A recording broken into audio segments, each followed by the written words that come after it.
Hoy es día del Señor, día de recibir su palabra, día de compartir el pan. Escuchemos el Evangelio según San Mateo, capítulo 14, versículos del 13 al 21. En aquel tiempo, al enterarse Jesús de la muerte de Juan el Bautista, subió a una barca y se dirigió a un lugar apartado y solitario.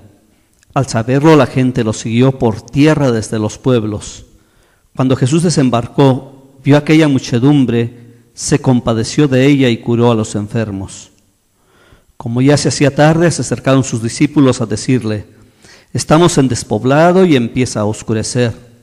Despide a la gente para que vayan a los caseríos y compren algo de comer. Pero Jesús les replicó: no hace falta que vayan, denles ustedes de comer. Ellos le contestaron: no tenemos aquí más que 5 panes y 2 pescados. Él les dijo: tráiganmelos. Luego mandó que la gente se sentara sobre el pasto, tomó los 5 panes y los 2 pescados, y mirando al cielo, pronunció una bendición, partió los panes y se los dio a los discípulos para que los distribuyeran a la gente. Todos comieron hasta saciarse, y con los pedazos que habían sobrado se llenaron 12 canastos. Los que comieron eran unos 5,000 hombres, sin contar a las mujeres y a los niños. Palabra del Señor. Ante una misma situación, ¿qué diferentes actitudes? En muchas de nuestras regiones de Chiapas el temporal no ha sido benévolo para los cultivos, en especial el del maíz. Por casualidad escuché en estos días 2 conversaciones muy diferentes ante el mismo problema. Los encargados de una comunidad están previendo que no será suficiente el maíz para todo el año y han estado solicitando a comunidades con las que tienen alguna relación que les presten maíz y que de alguna forma lo devolverán. Se han hecho cooperaciones para poder medio subsistir en esta época que se espera muy difícil en varios poblados. En cambio, un grupo de comerciantes ya se está frotando las manos y relamiéndose los bigotes porque con sus contactos y relaciones ya han conseguido tener un abasto de muchas toneladas y esperan controlar los precios y sacar jugosas ganancias con el hambre de los que lo necesitan. Hay quienes hacen cuentas alegres y presentan resultados positivos, pero lo cierto es que en Chiapas y en muchas regiones de nuestro México y del mundo sigue habiendo hambre y desnutrición. A pesar de la belleza del territorio y de la riqueza en sus entrañas, tenemos muchos municipios que son considerados de extrema pobreza, con desnutrición, mortandad infantil, analfabetismo y enfermedades recurrentes. Es insultante el contraste entre los millones de gastos superfluos e innecesarios en armas, en protección, en propaganda y ruido, mientras los niños desnutridos y las mujeres anémicas siguen desfalleciendo en nuestro territorio. Los famosos objetivos del milenio se encargan de disfrazar con tantos porcientos y proporciones medias la realidad del hambre que se siente en el estómago y en la boca de cada persona. Y así nos enseñan que si uno gana 150,000 pesos mensuales y otro apenas los 1,000 pesos, tenemos en promedio que los dos ganan 75,500 pesos cada quien, pero uno se queda con toda la riqueza y el otro con toda el hambre y la necesidad. Yo quisiera creer que son verdaderas las cifras que se ofrecen y que vamos avanzando, pero en la pobre mesa, donde la hay, de miles de familias, se ve cada día más miseria y menos alimentos. Y frente a un mundo de despilfarro, suenan muy actuales las palabras del profeta Isaías. ¿Por qué gastar el dinero en lo que no es pan y el salario en lo que no nos alimenta?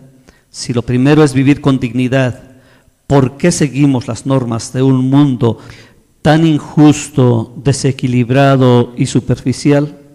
Los milagros de Jesús no tienen solamente como objeto demostrar su divinidad y su poder. Encierran muchas más enseñanzas y nos confrontan y enfrentan con las actitudes ordinarias que tomamos. Así, el milagro que hoy nos ofrece San Mateo no quedará solamente en la bella escena de la multiplicación de los panes que sació aquella multitud, sino que nos colocará irremediablemente frente a la ola de migrantes, campesinos, obreros, desempleados, que empujados por el hambre parecen desfallecer. Simbólica y muy llamativa la nota que nos describe el momento concreto puesta en los labios de los discípulos. Estamos en despoblado, empieza a oscurecer, no tenemos más que 5 panes y 2 pescados. Ahora podríamos añadir muchas otras circunstancias que hacen difícil proporcionar alimentos a las multitudes hambrientas. La escasez de alimentos, la multiplicación de la población, el desplome comercial y un largo etcétera que parecería disculparnos. Pero frente al hambre y a la necesidad del hermano, Jesús no admite excusas. No hace falta que vayan, denles ustedes de comer. Jesús no acepta nuestra retirada ni nuestra indiferencia. Nos mete de lleno en un problema que es nuestro y frente al cual no podemos estar indiferentes. Los discípulos no adoptan la postura despreocupada de muchos de nuestros contemporáneos que culpan de la pobreza y del hambre a quienes la padecen. Robustecen el sistema acusando directamente a sus víctimas, como lo estamos viendo en las soluciones que se proponen para salir de la crisis económica mundial. Se busca proteger a los que más tienen a costa de los pueblos pobres. Ya San Juan Crisóstomo solía decir que la división de la humanidad en ricos y pobres convierte a unos en inhumanos y a los otros en infrahumanos. Pero ahora todo lo quieren disimular con el anonimato y se piensa que nadie tiene la culpa de todas estas injusticias, como si tuvieran la culpa las leyes naturales y no fuera responsabilidad de la ambición de los hombres. Los discípulos tampoco se quieren hacer responsables y buscan la salida fácil. Que cada quien se rasque con sus propias uñas, los despedimos y asunto en paz. Jesús no permite jamás una solución que ponga en peligro a las personas, que rompa la comunidad y que propicie la injusticia. Jesús no permite jamás una solución que ponga en peligro a las personas, que rompa la comunidad y que propicie la injusticia. Exige a sus discípulos que asuman sus responsabilidades y que aporten lo que tienen para formar la mesa común. Jesús, ni en las peores circunstancias, claudica de su sueño y de mostrarnos que otro mundo es posible, que se puede vivir y compartir como hijos de un único Padre, que un pan partido y compartido, lejos de disminuir, se multiplica. En la narración se nos manifiesta claramente que una mesa en común, donde todos puedan satisfacerse, ciertamente es un regalo y un milagro de Dios, pero también necesita la disposición y el compartir humano. Denles de comer es la respuesta de Jesús y no bromea. Sabe que un hermano no debe dar la espalda a su hermano y cree que la persona tiene la capacidad en sí misma para solventar los problemas que afectan el reparto de los bienes de la vida. Esa capacidad existe, pero es preciso ponerla en funcionamiento. El discípulo se excusa con lo más fácil, pone la pobreza como obstáculo insalvable, pero Jesús hace ver que ese no puede ser un impedimento definitivo para un reparto de bienes. La dificultad está más bien en el corazón de la persona que se abalanza sobre la posesión y el dominio. Efectivamente, el sentido de la posesión vela y oculta las posibilidades de reparto. No se ponen muros para que los demás no vengan a molestarnos con su hambre y su miseria. ¿Acaso no se gasta más en armamentos y guerras que en soluciones para el hambre? ¿No volteamos la espalda con la excusa de que apenas la vamos pasando? Para Jesús no hay excusa y hoy sigue insistiendo: denles de comer. Pero no dice que demos migajas como a veces acostumbran los países ricos, enviando desperdicios a los necesitados. Si revisamos el relato, encontramos que hay diálogo, escucha de la palabra, mesa en común. Les pide que se sienten sobre el pasto, como lo hace quien es libre y que puede participar con los demás. Hay la participación plena y la colaboración mutua. Se entrega todo lo que se tiene, así sea muy poco, pero también se está dispuesto a recibir.